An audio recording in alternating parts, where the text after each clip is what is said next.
और श्रद्धा केस में दिल्ली पुलिस भले ही एक हफ्ते से तफ्तीश में जुटी हो, लेकिन अभी भी पुलिस के हाथ वो पुख्ता सबूत नहीं लगे हैं जिसकी तलाश में है पुलिस, जिनसे ये साबित हो सकता है कि आफताब ने ही इस पूरे हत्याकांड को अंजाम दिया। ना तो पुलिस हत्या में इस्तेमाल हथियार बरामद कर पाई है और ना ही अभी तक वारदात को अंजाम देने की वजह की तलाश कर पाई।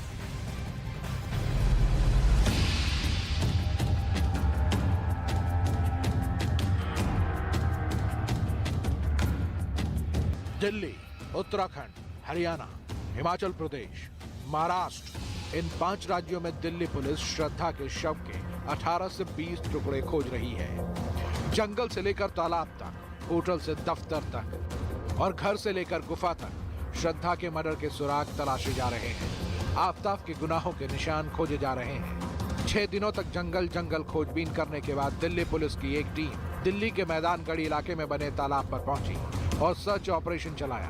पुलिस को आशंका है कि इसी तालाब में आफताब ने श्रद्धा के कत्ल के बाद उसके शरीर के टुकड़े फेंके थे। पुलिस को यह भी शक है कि आफताब ने इसी तालाब में श्रद्धा के सिर को भी फेंक दिया होगा। आफताब ने दिल्ली पुलिस की पूछताछ में एक बड़ा खुलासा किया है। उसने दावा किया है कि उसने श्रद्धा के सर के टुकड़े मैदानगढ़ी के इस तालाब में लाकर फेंके हैं, और जिसके बाद दिल्ली पुलिस की कल टीम यहाँ पर पानी के टैंकरों के साथ पहुंची थी। और इस इलाके में आप जो देख रहे हैं मेरे लेफ्ट हैंड साइड पर, ये पूरा इलाका छतरपुर और मेहरौली का है। और यहाँ पे देखिए कई किलोमीटर में ये पूरा जो तालाब है फैला हुआ है। 10 से 15 फीट जो गहरा ये तालाब है। और यहाँ पर दावा किया है आफताब ने कि उसने श्रद्धा के शव के टुकड़े फेंके। लेकिन ये तालाब करीब 150 से 2 एकड़ में फैला है। शाम होते ही ये इलाका सुनसान हो जाता है। ऐसे में आशंका है कि आफताब ने इस तालाब में श्रद्धा के शरीर के टुकड़े फेंके होंगे।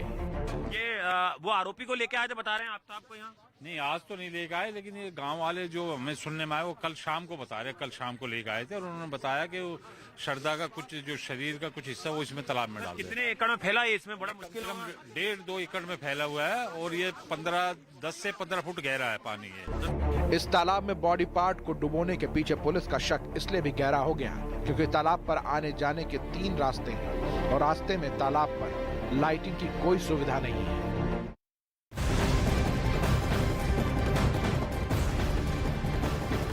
तो श्रद्धा केस में अब कुछ ऐसे सुराग हैं जिसके बारे में सिर्फ आफताब ही नहीं जानता।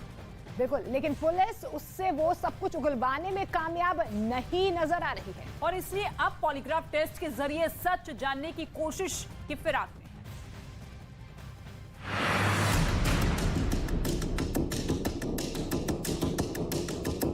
पुलिस तालाब ही नहीं बल्कि आफताब के घर की भी जांच कर रही है। रविवार को भी करीब 3 घंटे तक पूछताछ हुई।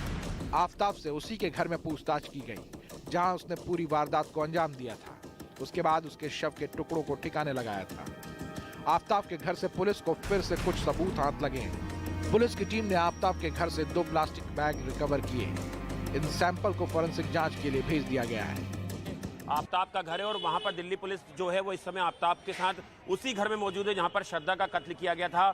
जो बड़ी जानकारी हम आपको दे दें कि दिल्ली पुलिस सूत्रों से का कहना है कि इस घर से कई महत्वपूर्ण बायोलॉजिकल सबूत मिले हैं जो डीएनए प्रोफाइलिंग को मैच करने में पुलिस की मदद कर सकते हैं। और ये एक बहुत बड़ा अपडेट है, पुलिस के लिए एक बड़ी कामयाबी है कि इस घर से बायोलॉजिकल सबूतों का मिलना। इसके अलावा जंगल से भी कल कुछ ऐसी हड्डियां मिली हैं जो ऐसा प्रतीत होता है कि किसी इंसानी जिस्म की है, जिसको लेकर उसकी भी डीएनए प्रोफाइलिंग कराई जाएगी, फोरेंसिक जांच कराई जाएगी। और अगर वो श्रद्धा की हड्डियां निकलती हैं तो पुलिस के लिए जाहिर तौर पर इस पूरे मामले में एक दिशा मिलेगी।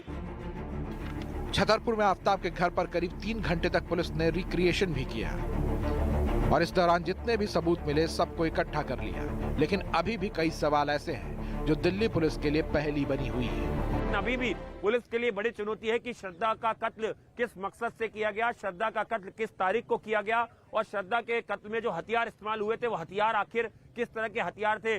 पुलिस को घर से कुछ हथियार नुमा चीज जरूर मिली है, लेकिन पुलिस का कहना है कि उससे ये साबित नहीं होता है कि उन्हीं हथियारों से श्रद्धा का कत्ल किया गया। इसलिए पुलिस के लिए वो हथियार तलाश करना बहुत जरूरी है जिससे उसने श्रद्धा के शव के 15 से 20 टुकड़े किए और उन्हें फिर अलग अलग जगह जाकर फेंका था। वहीं पुलिस की टीम को जंगल में सर्च के दौरान एक बड़ी हड्डी मिली है जो देखने में शरीर की फीमर बोन लग रही थी। ये वो हड्डी है जिसे जांग की हड्डी कहा जाता है। यह हड्डी बहुत मजबूत होती है।